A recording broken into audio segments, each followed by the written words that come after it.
Hello, thank you for watching Mr. Campbell's Maths videos. Welcome back. Today we're going to look at solving algebraic equations.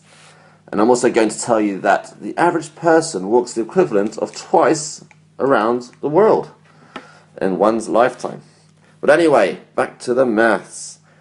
So, today we're going to solve three types of equations. We're going to start off basic, like x plus 5 equals 12. Then we're going to get a little trickier.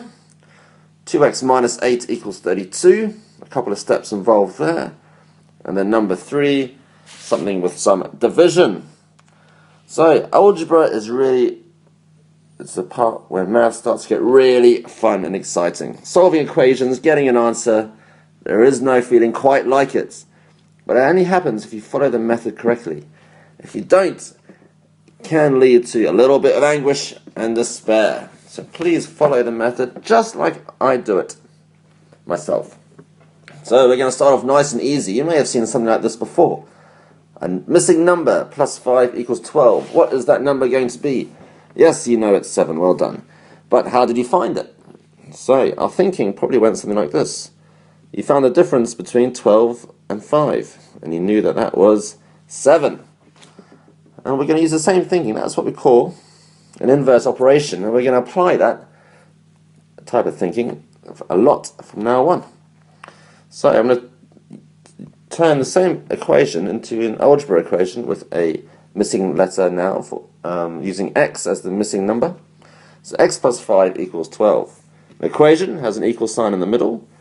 I want to get x by itself on the left hand side. So I need to move this plus 5 over to that side of the equation. And how I do that is I do the opposite, the inverse operation, what's happening at the moment. So at the moment it's plus 5. The opposite of plus 5 is minus 5. And I'm going to write that underneath both sides of the equal signs and work down the page. So I write my answer underneath. X is already there, so I'm just going to copy that down. Plus 5 minus 5 equals 0. Line up the equal signs. 12 take away 5. And there's my answer, x equals 7. Let's make it a little bit trickier. 2x minus 8 equals 32. So I've got a number in front of the x. That means 2 times x. I've got my minus 8 on the left hand side and a number on the right hand side, 32. So whenever we have a choice between divide and adding or subtracting, we're always going to do the adding and subtracting first. So to move my minus 8 over to the right hand side, I need to do the opposite of minus 8, which is plus 8. I'm going to write that on both sides of the equation, work down the page. 2x stays as it is. Minus 8 plus 8, they cancel themselves out to make 0. So I don't need to write anything there. 32 plus 8 equals 40. So now, I just have some multiplying and dividing to look out for. 2x means 2 times x. I need to do the opposite of 2 times, or times by 2, which is divide by 2. I'm going to do that to both sides of the equation. 2x divided by 2 equals 1x. I just need to write the x by itself. 40 divided by 2 equals 20. And that is my answer. Okay, now try these yourself. Pause the video, have a go, and I'll come back in a moment to answer them.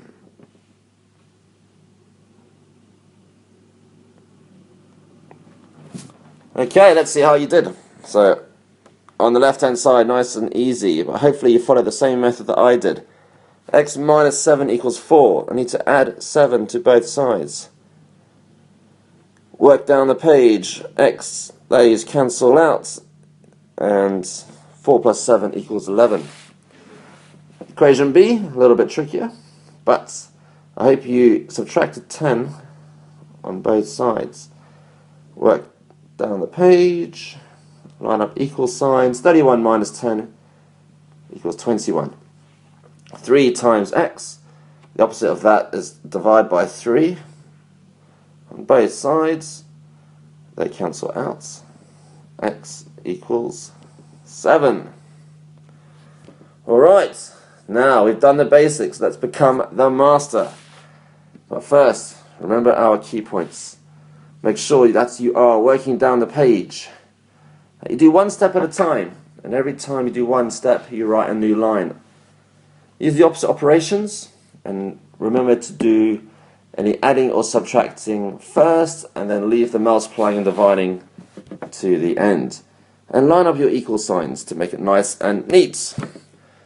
Okay, and if you do that all correctly, it should look like this. Okay, now let's solve the master equation for today. 5x plus 7 equals 2x plus 25. I'll pause the tape, you have a go, and then I'll show the answer shortly.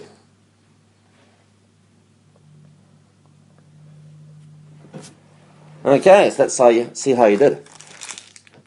I am going to have a look at adding and subtracting first. I want to get my x's onto one side, so I'm going to start by taking the smaller number of x's, the 2x, and subtract 2x from both sides.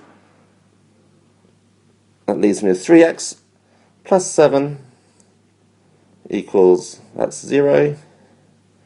So I just copy down the 25. Then I want to look at the plus 7 there. So I'm going to do the opposite of plus 7, which is minus 7 from both sides. 3x I just copy down. Plus 7 minus 7 equals 0. 25 take away 7 equals 18. Then 3 times x equals 18. I need to divide both sides by 3 to cancel that 3 out. 3 divided by 3 equals 1, 1x, and 18 divided by 3 equals 6. And there you have it, the answer, x equals 6. 6. I hope you found the same answer as I did. Okay, where do we go next now that you can solve those? Well, you can start forming your own equations to find the unknown number from sentences. And then we start solving equations with real world problems, and problems within a context of possibly a shape, a perimeter of a rectangle, and lots of other ways. So keep watching these videos and we will have a look at that next time. Thank you for watching, and I will see you soon. Thank you, goodbye.